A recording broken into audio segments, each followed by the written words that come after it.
I love Disney. I watch the movies and I love going to Disney World, so you can probably guess why I chose to do Disney stereotypes. I was originally going to do the history of Disney, like how Mickey Mouse used to be Mortimer Mouse, but Miss Richer told me that I could do Disney stereotypes and I was immediately interested.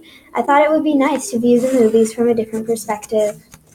When I was researching, I read, took notes, analyzed, and watched Sleeping Beauty, and I did everything to prepare and do an interview.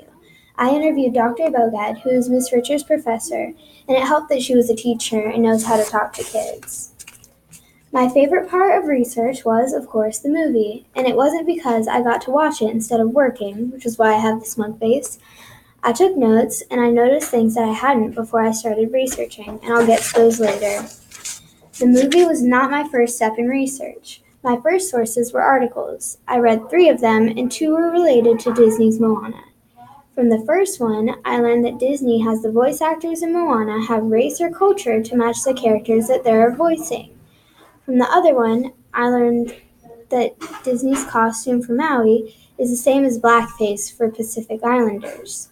I immediately looked up what blackface was because I had no idea what it was. It's when a white person paints their face black and acts like they thought a black person would, which is stupid, and it was considered comedy, which is not okay. The tattoos, the importance of them are also taken away in this costume. They're just taken lightly, and if a little kid wears it, then they don't really see anything. They're just wearing something that a Disney character looked like.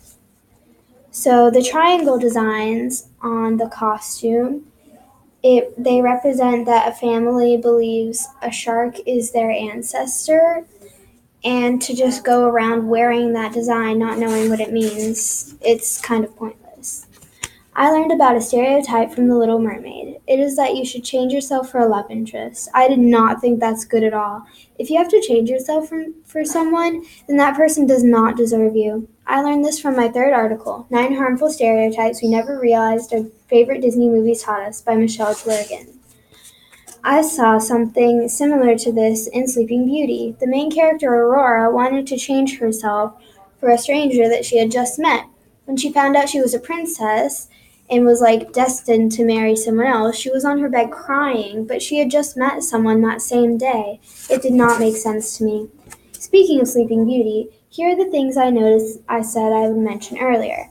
First of all, when Prince Philip goes to kiss Aurora awake, he kills Maleficent, who's the villain, in dragon form.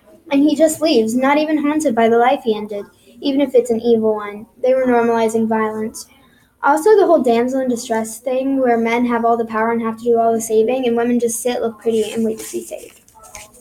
The last thing I learned was from my last source, the interview, and it could apply to my life. Dr. Bogad said that you have to be able to talk to your kids about a Disney movie and the stereotypes before you let them watch.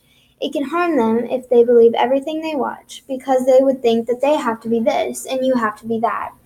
I did the movie and interview with a classmate named Gabby who did the same topic.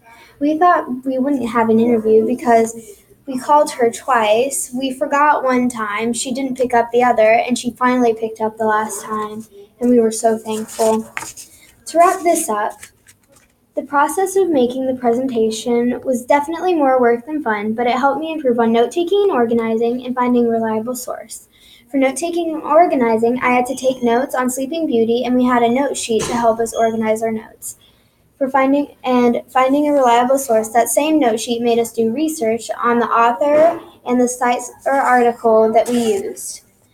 I learned a lot about Disney stereotypes from this project, and my sources helped me to develop an understanding. That Disney tries not to include stereotypes in the movies, but when Disney does, they do a really bad job of noticing, and it's not okay because kids are watching these movies and they believe basically everything that they see. That's my opinion, and that's my presentation.